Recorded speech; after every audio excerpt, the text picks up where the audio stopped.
340 iscritti per la prima volta alla scuola primaria, 290 nelle scuole statali, 50 nelle paritarie, 422 iscritti per la prima volta alla secondaria di primo grado, 408 nelle statali, 14 nelle due paritarie.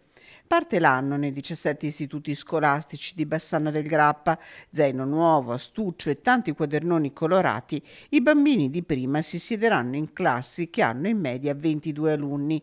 La scuola con il numero maggiore di alunni, la scuola Canova di Santa Croce, dove partiranno 3 sezioni. Nelle altre scuole la maggior parte avrà un'unica sezione, le altre 2. Effetto della denatalità che anche a Bassano si fa sentire, anche se rispetto al 2023-2024 in quest'anno scolastico tutti i plessi sono stati conservati. Parliamo di 13 scuole primarie e 4 secondarie di primo grado, con la Bella Vitis, ex Manzoni, a farla parte del Leone come numero di studenti iscritti. Una giornata speciale per alunni, docenti e personale scolastico mercoledì 11 settembre, con l'amministrazione che porterà i saluti della città nelle scuole dove si inizierà l'anno con la cerimonia dell'alzabandiera.